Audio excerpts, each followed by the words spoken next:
Hey guys! I'd like to begin this video with a direct quote by Rebel Wolves from a recent Gamescom interview. Then we talked about creating a protagonist who's really unique, that we haven't seen in pop culture before. We talked about many characters and we thought, what would it be like if we had a protagonist that mirrors the world? Coen is fragile during the day because he's human, but a beast at night. We thought that this character was so cool, but at the same time not overpowered. These words describe Coen as the Dawnwalker, but what does it mean to mirror the world? And why is this fragile peasant-turned-beast at the center of such a haunting story? Today, we are peeling back the layers of Coen's past, his trauma, and the symbols that define his journey. Let's start talking.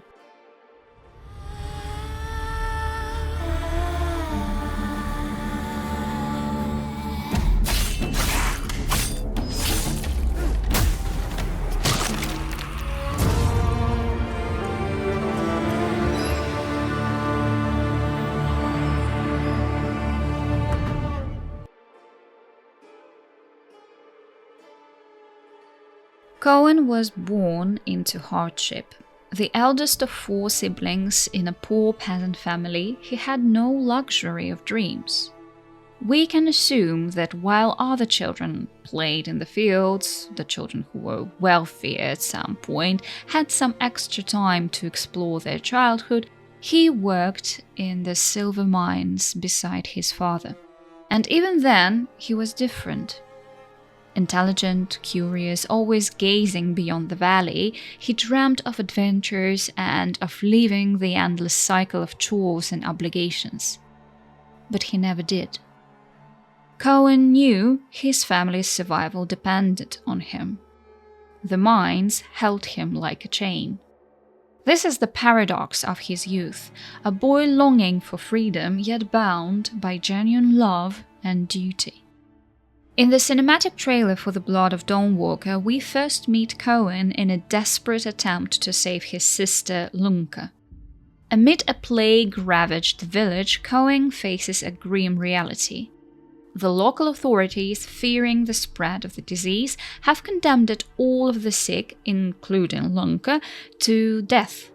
Scared but stubborn, Coen has to confront these knights, seeking to protect his sister. However, his efforts are in vain. He's just a human with no power. The authorities prepare to execute Coen's sister and probably him as well. That's when a new force intervenes. The vampire lord Brancis and his followers appear, swiftly eliminating the knights. In an unexpected turn, Brancis forces a healing ritual over Lunka, gifting her a survival. This moment is crucial, not just for its dramatic impact, but for what it signifies in Coen's journey. His initial act of defiance and protection, though unsuccessful to be true, marks the beginning of his character arc and transformation. The intervention of Brancis introduces the unthinkable vampiric power into Coen's life, setting him on a path where his humanity and vampirism are inseparably linked.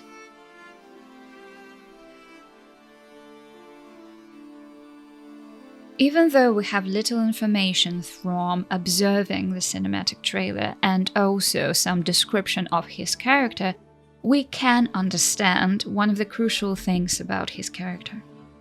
To understand Coen's psyche, we need to step into the shadows of the silver mine.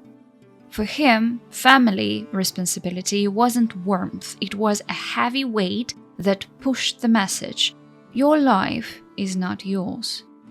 He was forced into parentification, a concept in psychology that occurs when children take on adult roles, providing emotional or practical support for their parents instead of receiving it, thereby cementing the reversal of the parent-child roles.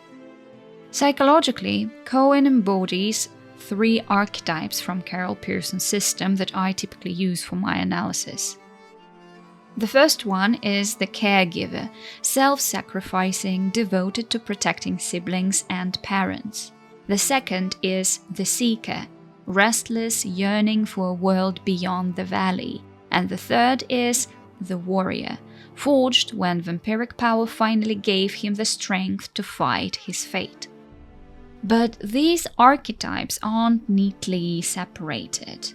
The curious thing is that they shift with him, just as he shifts with the sun.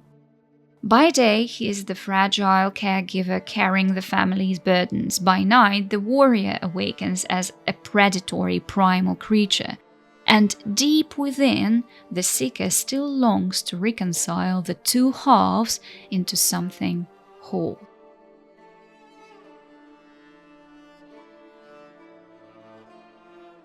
The very same way I analyzed the names of the previous characters that I showed you on this channel, I tried to look up what Coen's name means. So names in myth and story are rarely accidental. We have seen it so far in other character analysis. Please enjoy the videos about vampire villains on this channel. They are full of curious hidden details and real-life references. Coen's name carries layers of meaning that predict his destiny. Funnily enough, as our protagonist has 2 different lives because of the day and night, the name Coen has 2 potential origins and meanings. In Dutch, Coen is often short for Conrad, meaning bold advisor or brave counsel. This reflects a mind that is courageous in thought. He is the one who sees beyond his position, even if circumstances force him into silence. It fits the boy who, even while trapped in a miner's body, carried the restless mind of an adventurer. In Hebrew, Coen means priest, one who mediates between the human and the divine. This becomes uncannily symbolic for Coen. He himself is a bordering being, a fragile human by day and a vampiric beast by night. He bridges 2 realms, just as a priest bridges earth and heaven. So, what the name reveals about his personality and potential destiny, if we believe that all the names have a hidden meaning, but honestly, so far all the previous characters carried that hidden meaning and took some extra part in creating the character themselves. As the eldest sibling, the bold advisor type makes him a burdened guide, someone his family depends on. As the priest type, he becomes a mediator of light and dark, a living threshold between human and monster. And though his name sounds simple, it encodes hidden greatness. He was never just a peasant miner because his destiny was always to walk between worlds. Coen's very name whispers his fate. It tells him, you are more than what you were born into. You must carry counsel, bear duty, and cross boundaries that others cannot.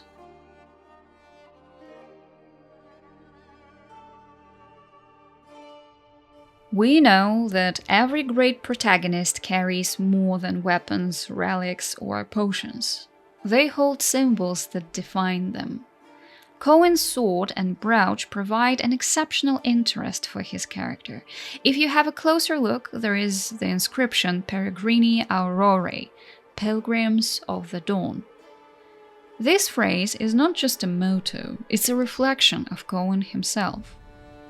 He is a wanderer between worlds, human and monster, night and day, a pilgrim who cannot remain in either darkness or light, but must walk the boundary between them.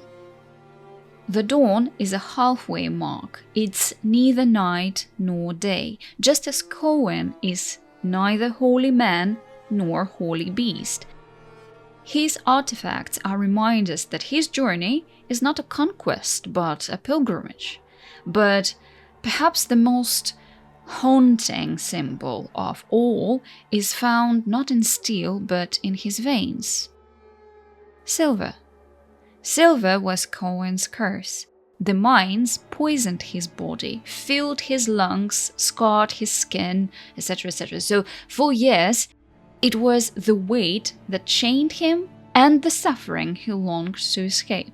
And yet, ironically, beautifully, that very silver became his salvation. When the curse of vampirism struck, his silver-tainted blood transformed him into something else. A Dawnwalker. Just think about it. The element that enslaved him became the element that shielded him. His blood is his family, his burden, his duty made manifest. The weight of his upbringing became the shield that now protects him. Chains turned into wings, literally. Suffering became strength. There is poetry here. What he hated most, what kept him on one place, is what allowed him to survive. I don't know about you guys, but I find it brilliant, like absolute cinema. There is a hidden stoic philosophy in it that even though there are circumstances that are really hard, eventually the experience that you get from them create a newer version of yourself, the version that is capable to protect you from the darkness of this world.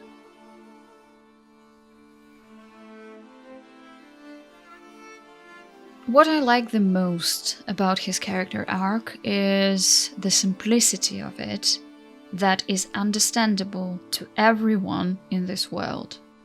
Coen is not the chosen hero of a prophecy. Everything that happened to him was a fluke, something that was dictated by circumstances that he couldn't control. He wasn't born for greatness. He is forged by pain, by duty, and by sheer irony. It's like the life itself has a sense of humor that not all of us can find funny. His character arc is not about seizing power, but about carrying it with utmost care and vigilance. He mirrors the world because he embodies its contradictions: weakness and ferocity, victim and predator, light and dark. Because the contrast of light and darkness always create the depth in a character. By day you are a fragile human and a beast by night, yet never invincible. I suppose this is the heart of Rebel Wolf's vision and their drive to shake up the modern RPG genre. Therefore, they created a protagonist who reflects the struggle and duality of Vale Sangora itself, with a world split between human survival and vampiric hunger.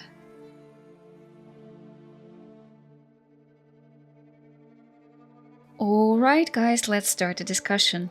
Here, I'd like to return to the phrase on his sword and brooch, Peregrini Aurorae, or Pilgrims of the Dawn. Yes, it sounds like a motto for some secret order, however, it still carries a lot of meaning. Coen is not simply a man cursed by vampirism. I see him as a poor wanderer walking between being trapped and his freedom, between protective silver and poisoned blood, between suffering and salvation. Being a Dawnwalker doesn't merely make Coen a survivor of his fate. It is his mirror, irony, and dawn, which is a pretty cruel place to be trapped in. But let me know what you think about Coen. Maybe you see the aspects of his character that I failed to notice, and maybe you can see more based on the official lore by Rebel Wolves. Have fun, play video games, and I'll see you in my next video. Bye!